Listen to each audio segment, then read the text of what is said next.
Bismillahirrahmanirrahim. Assalamualaikum warahmatullahi wabarakatuh. Waalaikumsalam warahmatullahi. Berjumpa lagi dengan Bang Muhsin Labib dalam acara Ngobrologis. Kita berbeda dengan makhluk lain karena adanya akal. Kita layak menerima tanggung jawab kemanusiaan termasuk beragama setelah semua unsur-unsur terpenuhi dan setelah akal sempurna dalam diri kita. Dan memang beragama adalah akal. Agama adalah akal. Tidak ada agama tanpa akal. Saya rasa perjumpaan kita di sini akan lebih menarik karena kita akan mencoba menelusuri tentang hal-hal yang mungkin sering dialami oleh masyarakat kita. Misalnya kadang-kadang kita merasakan kecewa, ada merasa ini palsu, ini tidak, dalam hal memilih otoritas tertentu. Kita mau tahu sebenarnya bagaimana tahapan-tahapan kita menentukan otoritas itu. Karena begini, ibaratkan dokter kemarin yang menjadi contoh yang paling gampang. Kadang-kadang setelah kita melihat seseorang yang mengenakan pakaian putih, pakai stetoskop, ya jubah dokter itu, tiba-tiba kita merasa bahwa dia adalah dokter yang otoritatif. Padahal kan belum tentu. Boleh jadi dia bukan dokter, atau boleh jadi dia dokter tapi belum punya reputasi dan sebagainya. Nah, tentu di sini menjadi penting untuk menelusuri secara logis bagaimana kita menentukan otoritas. Adakah tahapan-tahapan logisnya untuk sampai kepada sebuah pilihan otoritas yang baik? Jadi seperti pernah saya sampaikan mungkin bahwa inti dari menerima agama itu sebetulnya adalah menerima otoritas. Begini penjelasannya. Kita manusia, setiap manusia itu berada dalam posisi yang sejajar. Dan karena berada dalam posisi sejajar, masing-masing memiliki kepentingan, memiliki karakteristik, memiliki ciri khas masing-masing, maka tidak bisa yang setara itu dia harus mengurusi yang setaranya. Karena kalau setara berarti dia tidak berada dalam posisi yang otoritatif untuk mengurusi yang lain. Nah, akibat itu ada sekelompok orang yang berusaha untuk mengurusi yang lain, mendominasi yang lain, dan ditolak. Ketika terjadi itu, maka terjadilah kekacauan. Ya. Maka dari itu tidak mungkin yang setara bisa mengurusi setaranya. Dia tidak punya otoritas. Otoritas itu meniscayakan adanya urutan. Urutan, iya. Makanya kalau Anda seorang pengikut, itu pengikut bagi siapa? Kita kadang-kadang mengikuti seseorang. Mengikuti seseorang karena apa? Kalau artinya mengikuti itu, mengikuti pikirannya, berarti yang diikuti bukan orangnya. Kita jangan salah. Kalau mengikuti orang, salah. Karena itu, kita mengikuti Nabi. Karena sosok Nabi sebagai insan manusia, ataukah sosok dia sebagai orang yang punya otoritas. Ya. Jadi kita mengikuti otoritasnya sebetulnya. Ya. Maka itu kalau kita mengikutinya sebagai person, syirik justru. Iya, betul. Iya, enggak boleh kita. Maka dari itu, yang utama adalah otoritas. Yang utama adalah otoritas. Siapapun tetap ukurannya adalah otoritas. Nah, berbeda dengan sains. Kalau sains itu mudah diverifikasi karena berhubungan dengan kompetensi. Ada standar bakunya. Iya, betul. Nah, bagaimana agama yang sudah terlanjur dipahami secara semrawut oleh orang ini? Mau tidak mau orang harus meyakini adanya otoritas. Kalau tidak ada otoritas, ya tidak ada sistem. Nah, bagaimana supaya sistem itu berlaku? Harus yang tidak setara yang bisa mengurusnya. Dia berada di level atas. Sementara yang di level atas tidak ada kecuali bukan manusia. Siapa? Hanya Tuhan. Jadi pilihannya apakah kita mau saling mengurus, yang itu pasti akan ada kekacauan, ataukah kita serahkan kepada yang tidak setara dengan kita, memang lebih unggul dari kita. Itu makanya otoritas berhubungan dengan kebertuhanan. Tidak bisa kita gunting persoalan otoritas ini. Kan saya jelaskan, meyakini Tuhan itu artinya meyakini apa? meyakini dia sebagai pencipta. Lalu apa efeknya? Oke, dia pencipta. Selesai. Meyakini Tuhan, adanya Tuhan. Tidak ada hubungan dengan kehidupan kita. Ya, ini kita buat. Kalau kita meyakini adanya Tuhan, itu artinya meyakini bahwa dia yang punya otoritas untuk mengatur kita. Maka dari itu, bertuhan, tapi tidak beragama itu sama dengan tidak bertuhan. Karena Tuhan untuk diyakini itu apa? Apakah diyakini hanya sebagai pencipta? Lalu apa efeknya terhadap kehidupan kita? Nah, Tuhan diyakini bukan hanya sebagai pencipta. Itu saya katakan orang-orang musyrikin Quraisy itu juga meyakini sebagai pencipta. Ya, dan tidak ada orang yang tidak meyakini bahwa dia adalah akibat dari sesuatu, apapun namanya. Ya. Jadi kalau kita bicara tentang bertuhan, itu artinya meyakini dia sebagai pemilik otoritas. Nah itu yang di dalam tauhid disebut rububiyah. Rububiyah. Meyakini Tuhan sebagai pemilik otoritas satu-satunya. Dan karena itulah kita menyembah. Karena itulah kita menyembah Tuhan. Iya. Karena itu semuanya urusannya kembali ke situ, muara dari semuanya. Iya. Jadi kalau kita bicara otoritas, bukan otoritas yang ada pada orang ini, orang itu, bukan. Otoritas kembali pada Tuhan. Karena hanya dia yang punya otoritas. Mengapa? Karena dia tidak setara. Karena dia pencipta. Karena dia mengatur. Karena dialah sumber kehidupan. Karena dialah sebab. Maka itu, apakah Nabi punya otoritas? Nabi Muhammad pada dasarnya, pada dirinya dia punya otoritas. Tidak punya otoritas. Tidak ada yang punya otoritas kecuali Tuhan. Iya. Ini yang perlu dipahami. Iya. Jadi, ternyata otoritas makna dasarnya adalah identik dengan eksistensi. Ini persoalan ontologis. Ya. Yang kemudian diturunkan kepada persoalan epistemologis. Ya. Kepada persoalan antropologis, kepada persoalan sosiologis. Turunannya. Tapi ini persoalan eksistensi. Karena dialah pemilik wujud. Karena dialah yang hidup. Karena dialah yang eksis. Sementara kita adalah kopula-kopula yang bergantung padanya. Maka kita tidak punya eksistensi pada diri kita. Dan karena tidak punya eksistensi pada diri kita, tidak punya otoritas terhadap apapun. Terhadap diri kita tidak punya otoritas, apalagi terhadap orang lain. Maka dari itu kalau orang merasa punya otoritas terhadap orang lain, itu flying car. Dia mau tidak mau harus mengklaim diri sebagai Tuhan. Oh iya. Maka itu kita juga menolak adanya orang yang menganggap dia tiba-tiba tanpa hak apapun mengaku dia punya otoritas terhadap orang lain. Terhadap kita menolak. Oke, berarti otoritas tertinggi Tuhan. Nah sekarang hierarki berikutnya, karena kan tentu saja kita tidak mungkin berani mengatakan bahwa kita kemarin bertemu Tuhan atau mendapatkan instruksi dari Tuhan. Nah, harus ada penjelasan logis tentang relasi kita dan Tuhan. Oke. Kalau enggak, kenapa Tuhan tidak tiba-tiba bangun tidur kita langsung sudah tahu mana yang benar mana yang salah? Sejelas itu. Jadi tidak perlu lagi proses wahyu agama. Sebagaimana kita memahami hukum-hukum aksioma yang dalam diri kita, kalau kita berpikir logis seperti hukum aritmatika. Ya. 2 dikali 2 sama dengan 4. Kenapa agama tidak menjadi begitu saja? Sehingga tidak ada perbedaan. Ini yang perlu penjelasan. Yang seringkali dilompati. Karena memang memerlukan konsentrasi, memerlukan intelleksi, proses berpikir yang sistemik, yang rumit. Tuhan. Ya. Samakah kita dengan Tuhan? Tidak.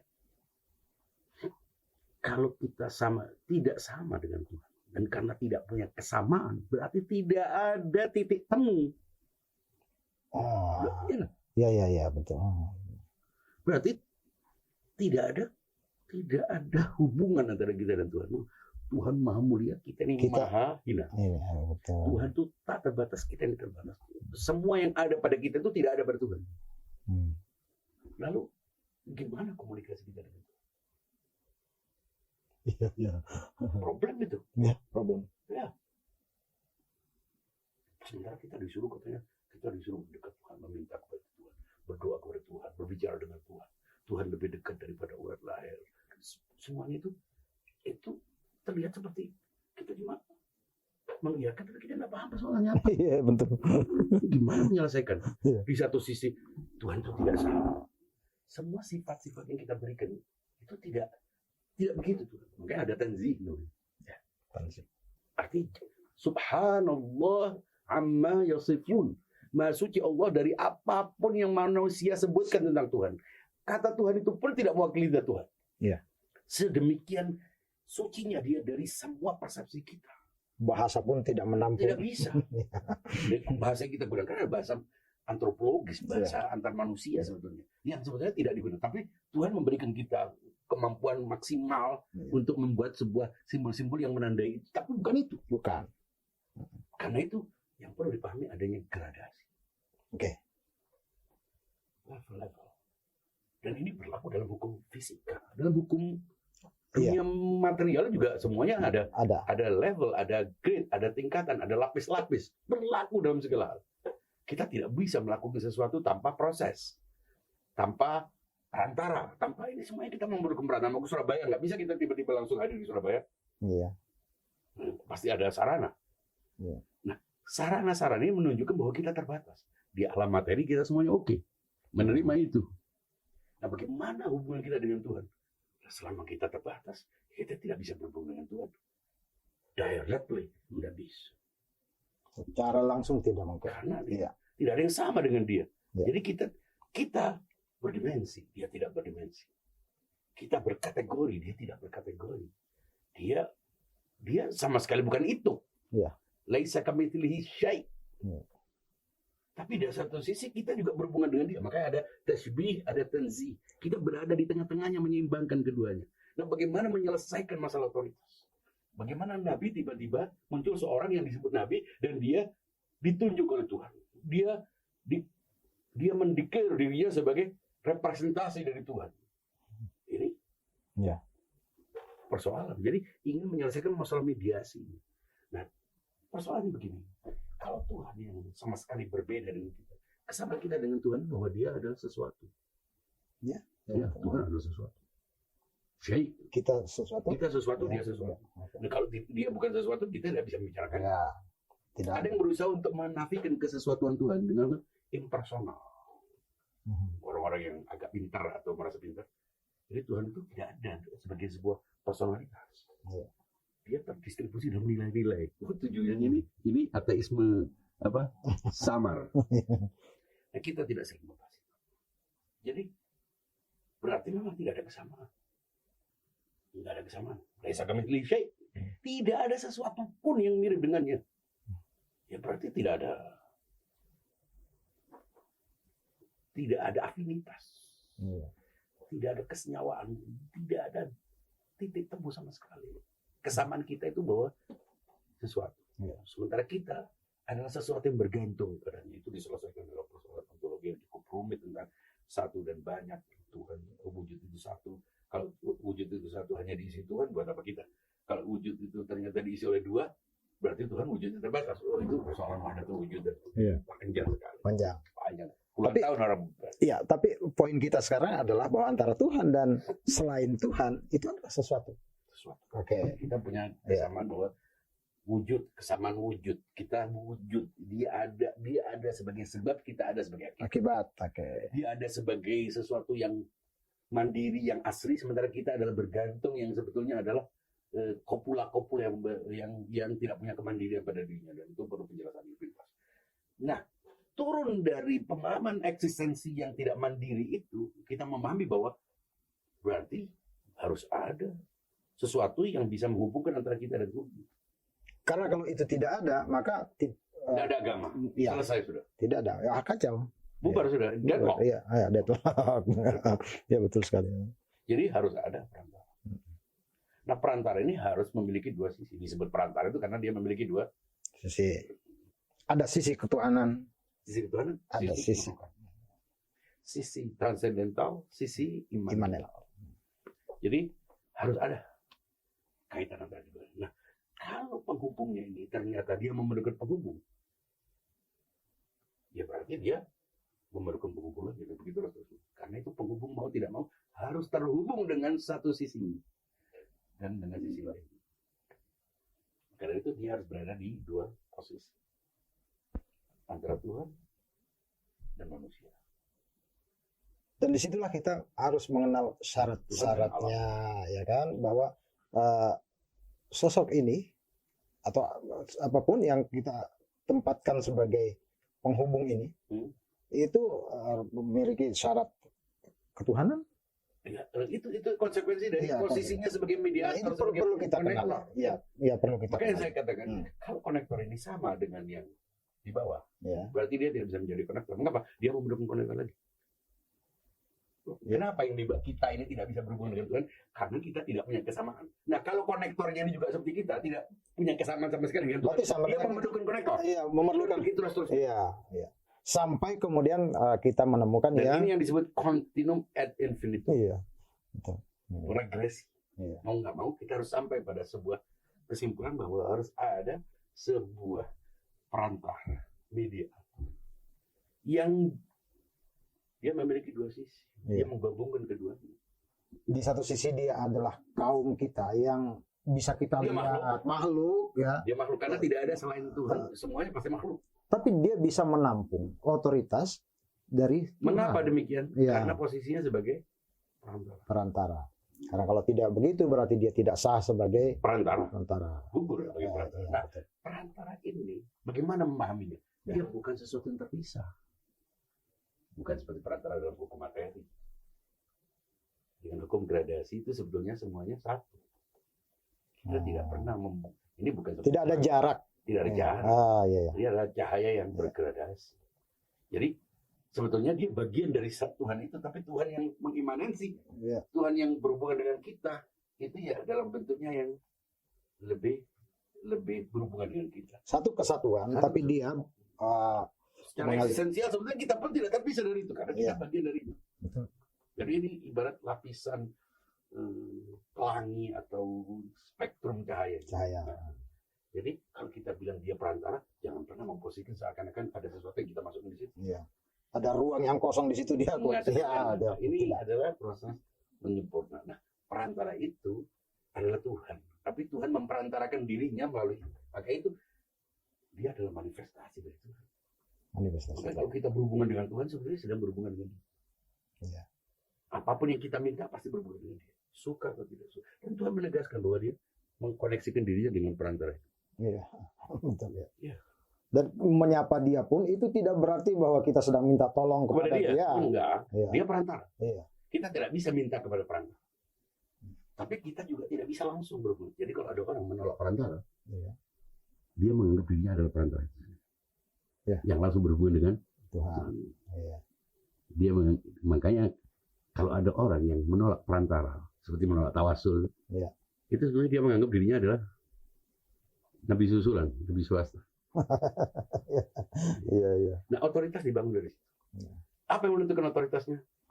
Unsur ketuhanan, bukan kemanusiaan. Makanya Nabi katakan, "Qul innama ana Anak. basyarun." Apa yang bedakan? Yuha. Iya.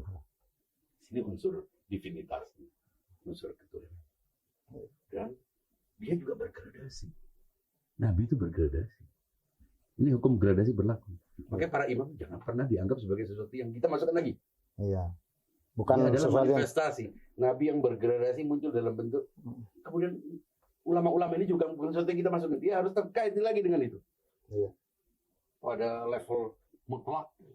Jadi ada otoritas pertama, otoritas Tuhan. Yang otoritas mutlak ya. dia otoritas yang substansial yang pada dirinya. Karena dia punya otoritas. Iya. Tapi yang lain itu dia tidak punya otoritas pada dirinya. Nabi atau siapapun. Jadi pertama-tama harus kita bagi otoritas ada dua. Otoritas pada dirinya dan otoritas yang bukan karena dirinya diberikan. Selain Tuhan, otoritasnya diberikan. Maka dari itu kita jangan pernah menjadikan mereka sebagai pemegang otoritas yang sama dengan Tuhan. Biasanya kalau lihat di masjid, di mihrab itu ada kalimat Allah dan Nabi disandingkan itu kok kayaknya kurang pas. Itu dalam imajinasi saja kurang pas karena ini bukan pasangan. Iya. Allah Muhammad. Ya. Dia kesatuan ya. Muhammad itu abduhu. Kita syahad. Iya. Asyhadu anna Muhammadan Abduhu abduhu. wa Posisinya sebagai hamba itu harus ditegaskan. Wa rasuluhu. Iya. Dia sebelum sebagai rasul dia adalah hamba. Jangan pernah memposisikan dia lebih dari itu. Abduhu wa rasuluhu. Nah, kalau Tuhan bergradasi dalam wujud, Nabi juga bergradasi dalam wujud. Maka dari itu, imam-imam bukan sesuatu yang kita masukkan. Dan karena itu hanya kesucian itu perantaranya hanya Nabi, lalu kita berhubungan dengan Nabi kapan? Sementara Nabi itu adalah cahaya yang memancar terus. begitulah seterusnya. Dan itu pula mungkin alasannya bahwa mereka ini bukan orang yang merupakan sesuatu yang muncul dari proses sosiologis dipilih atau enggak, iya kan? Bukan. Ya. Makanya kalau kita bicara otoritas, ini kan bicara otoritas dalam perspektif ontologi. Ya. Kalau kita berbicara tentang otoritas dalam otoritas itu, apakah pemimpin, camat, bupati itu otoritas? Bukan otoritas. Kalau dalam konteks ini, Ya. bukan otoritas.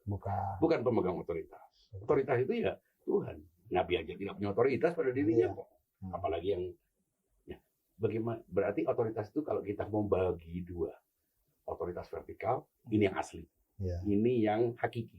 Ada otoritas horizontal yang sebetulnya bukan otoritas, Ya. tapi kita punya ikatan kontrak. Ya. Ya, kita hire dia, Ya. kita bayar, kamu lakukan ini. Ya seperti kita beli tukang, sewa tukang atau apa untuk mengelola perusahaan, mengelola negara, mengelola institusi apapun itu sebenarnya orang yang kita bayar. Karena justru kita yang lebih otoritas, kita yang milih dia. Iya, dan kewenangannya pun terbatas gitu ya. Kewenangannya juga berdasarkan apa yang sudah Kita kita pesan. delegasikan. Iya, delegasikan. Nah, kalau ini otoritas yang sifatnya vertikal. Nah, otoritas vertikal itu yang kita maksud dengan asli otoritas mana otoritas? Otoritas yang substansial pada dirinya dan otoritas yang tidak ada pada dirinya. Nah, otoritas yang tidak pada dirinya itu dilimpahkan oleh Tuhan karena Tuhan tidak bisa berhubungan dengan kita. Maha suci, maha mulia, dan dia tidak punya kesamaan. Kalau kita belajar ilmu tasawuf itu ada makom-makom. Ya. Ada makom al-a'yan tsabitah, ada al-wahidiyah, ada al-ahadiyah, ada zahir, ada batin, ada sampai ini ada ghaibul ghuyub, di mana tidak ada siapapun yang berhubungan dengannya. Iya. Jadi memang prinsip dari semua itu adalah hierarki. Nah, otoritas yang kita pahami, bagaimana kita memastikan bahwa dia membawa ajaran dari Tuhan? Kalau dia tidak meyakini bahwa dia memiliki spot ketuhanan, kalau dia tidak memiliki koneksi dengan Tuhan secara langsung. Iya, menarik sekali Bang. Jadi ini sudah akhir acara juga, menarik sekali apa namanya. Seharusnya kita masih lanjut lagi, tapi kita batasi sampai di sini dulu dengan satu catatan bahwa antara Tuhan dan selain Tuhan, kita termasuk di dalam itu memiliki irisan dalam konteks disebut sebagai sesuatu. Dan karena itulah kita bisa merasa berhubungan, bisa berhubungan, ya tidak langsung dengan Tuhan.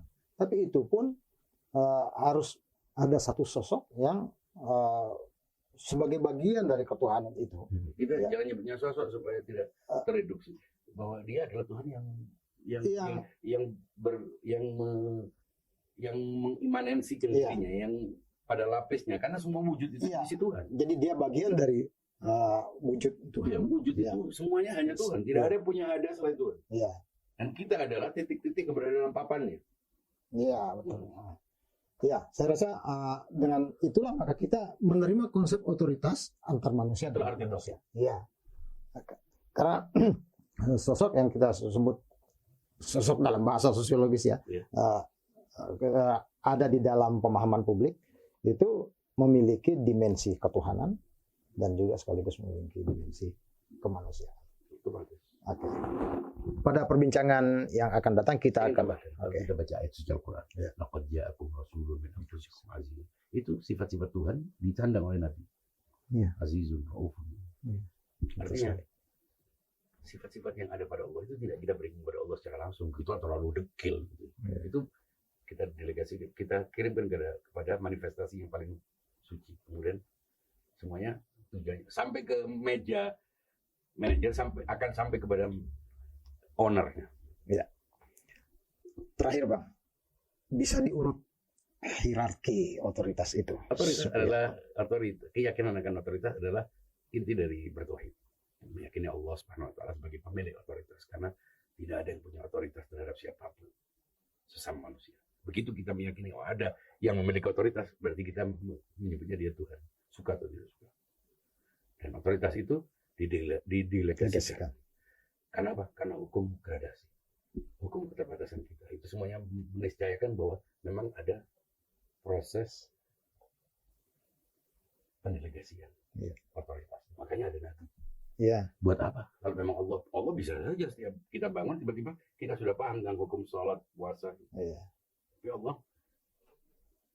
mendelegasikan asing kepada kita karena kita memang dalam proses bergradasi itu. Makanya perlu ada nabi. Artinya konsep kenabian itu bukan sesuatu yang baru sebetulnya. Dia adalah satu kesatuan dari Iya, kenabian dari ketuhanan. ketuhanan. Ya, oke. Terima kasih banyak, perbincangan kita sangat menarik pada kesempatan ini. Pada waktu yang akan datang kita akan juga membahas topik-topik yang lain yang lebih menarik terkait dengan menggunakan akal di dalam beragama. Karena tidak ada agama tanpa akal. Terima kasih banyak, dan ngobrol logis akan datang lagi kepada kita di waktu yang lain. Terima kasih. Wassalamualaikum warahmatullahi wabarakatuh. Waalaikumsalam warahmatullahi wabarakatuh.